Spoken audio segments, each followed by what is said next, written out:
Your self-employed buyer just got denied for a mortgage despite having excellent credit and a thriving business. I'm Gurfinkel, and after rescuing hundreds of self-employed borrowers from loan denials, I'm sharing the exact strategies that can save your deals when traditional underwriting fails your entrepreneurial clients.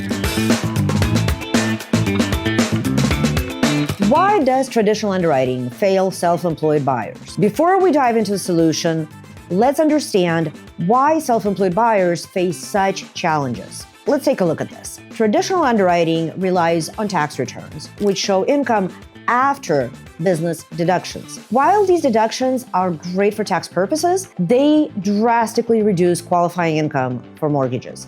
For example, a business owner might bring home $15,000 monthly, but show only a $60,000 annual income on tax returns after deductions. That's a 67% reduction in qualifying income. Let me repeat that. That's a 67% reduction of their actual income. Additionally, lenders typically average 2 years of self-employment income. If there is a downward trend or inconsistency, they'll use the lower figure or deny the loan entirely.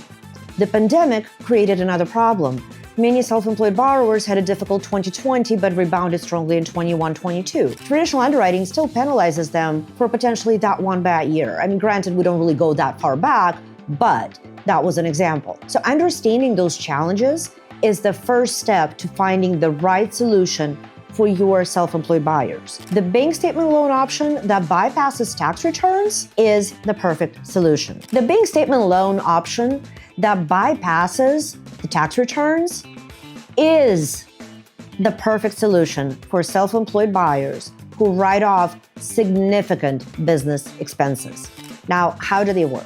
Instead of using tax returns, these loans qualify borrowers based on 12 to 24 months of bank statement deposits. We're going to talk about only one of the deposits, and that's specifically business bank statements. Lenders typically use between 50 and 90% of gross deposits to the business account and subtract accordingly anywhere from 10 to 50% for business expenses. This entirely depends on the type of a business, on the industry, and basically on the expense factor as a result. So, for example, a client with $30,000 monthly deposits might qualify based on $18,000 monthly income, about 60% of deposits, rather than the $5,000 monthly income showing on tax returns. Makes a huge difference, right? So let's talk about qualification requirements. 12 to 24 months of consistent bank statements, business in this case, minimum credit score of 680 to 700 varies by lender, and check this out, down payment of only 10 to 20% minimum. Yes, the down payment of 20% is higher than conventional. However, you're also getting more income to qualify. Now, debt-to-income ratios typically go to 50% of the bank statement income. And yes, the buyer has to be self-employed for at least 2 years, and we have to verify it. The trade-off? Bank statement loans typically carry rates of 0.5% to actually about 2% higher than conventional loans and require larger down payments. Again, there is that 10 to 20%. However, the significantly higher qualifying income often makes this worthwhile. For example, I was actually working with a personal friend yesterday on helping them qualify, making a comparison between their tax returns versus 12 months of bank statements. And yes, the interest rate with a 10% down payment came in about 2% higher than the conventional based on tax returns rate, which we really couldn't qualify for. The payment differential on a $450,000 loan was only $400 a month. I mean, honestly, that's really not that much. I mean, I'm not discounting that it's $400 a month, but in the grand scheme of things, it's not $1,000, it's not $2,000, it's only $400 a month difference between not qualifying with taxes or waiting for another year to file a good tax return versus going now with a 12 months of bank statements with a higher payment that later down the pike can be refinanced. So let me show you another example. I was also helping a real estate agent, one of also my friends, who was denied a conventional loan showing $75K annual income after all the deductions. Using 12 months of bank statements, we qualified her at $180,000 annual income and closed her $850,000 purchase with only 15% down. So makes a difference, right? Now, how do we document business expenses correctly for the debt to income calculations? If your buyer prefers a conventional loan with better rates, we can work with their tax returns by properly documenting add-backs. The allowable add-backs for conventional loans are as follows. Depreciation amortization, 100% can be added back. Depletion, 100% can be added back. Business use of home, 100% can be added back. One-time expenses with proper documentation can be added back. Mileage can also be added back using the multiplier for the particular tax year. So the key here is actually working with the lender who knows how to calculate self-employed income off of the buyer's taxes, but also a lender who will know the backup options to a backup option. Now, yes, we may need additional documentation from the CPAs confirming these expenses, legitimate add-backs, etc. But in a nutshell, it all boils down to working with a lender who knows what needs to be done and how to actually properly do it. Let me show you another example. I had a client whose tax returns showed $95,000 in income, but after properly documented $65,000 in allowable add-backs, we qualified them at $160,000 income enough to approve the loan. Again, documentation requirements. 2 years of business and personal tax returns, all schedules, all forms, possibly year-to-date profit and loss statement, doesn't have to come from CPA, business bank statements matching the P&L if the P&L is required, only 3 months off, and then the CPA letter itemizing specific add-backs if needed, if asked for by underwriting. Business license or similar proof of ongoing business and the existence of business for X number of years. This strategy works best for businesses with significant depreciation or home office deductions and consistent or increasing income. Rolling back a little bit, what I wanted to also talk about on the bank statement front is the bank statement loans that are also based on personal bank statements. So I've talked about the bank statement loans for business accounts and the application of expense factors. Now, if a buyer is actually self-employed and all of the deposits, all of the money from the business goes into their personal account, 12 to 24 months of personal bank statements and no expense factor to be applied. I mean, granted, yes, we do look at every line item deposit to make sure that it actually came as a result of business activity or came from your business account.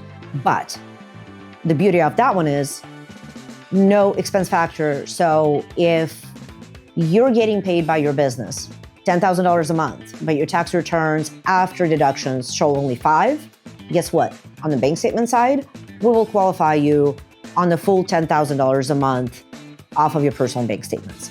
So that's another great option that should not be swept under the rug. There is yet another option. There is asset depletion strategy for cash-rich, income-poor entrepreneurs. Some entrepreneurs have substantial assets but show minimal income. Who can blame them, right? Asset depletion loans can be the perfect solution, and this is how they work. Lenders calculate a theoretical income based on the borrower's liquid assets, typically using 70 to 100% of assets divided by the loan term, 360 months for 30-year loans. By the way, there's another option for 25 years, so that's in the back pocket. So for example, if a borrower with $1 million in liquid assets could qualify for a theoretical income of $2,700 a month, I'm rounding down, 1 million divided by 360 months is $2,777, FYI. The eligible assets include cash and cash equivalents, 100% value.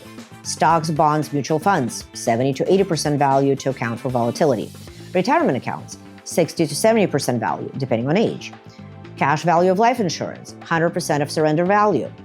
This strategy works particularly well for business owners who reinvest profits rather than taking income.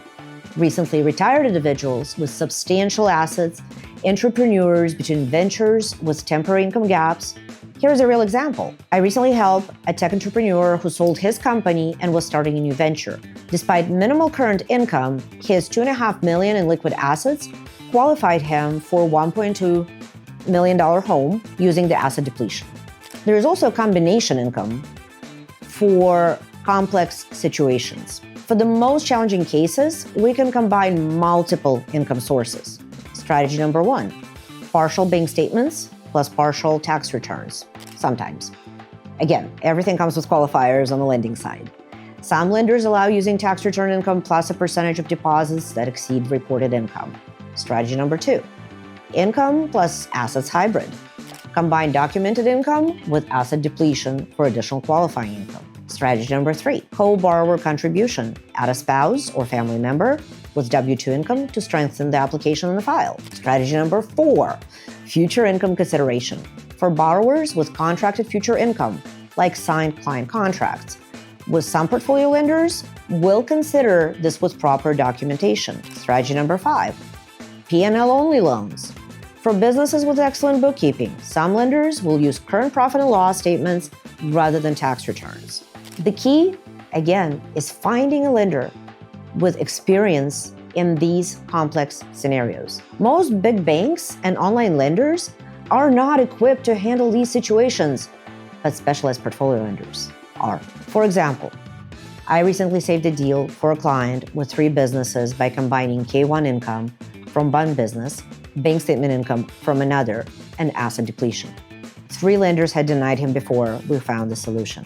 So, do you have a self-employed client who's been denied financing or is worried about qualifying? Don't let them settle for a smaller home or give up entirely. Please send me their scenario and I'll create a custom qualification strategy based on their specific business situation. I've helped hundreds of entrepreneurs get approved when other lenders said no, and I can likely help your clients too. The link to my self-employed pre-qualification form is in the description. Let's turn that denial into an approval and get your deal back on track.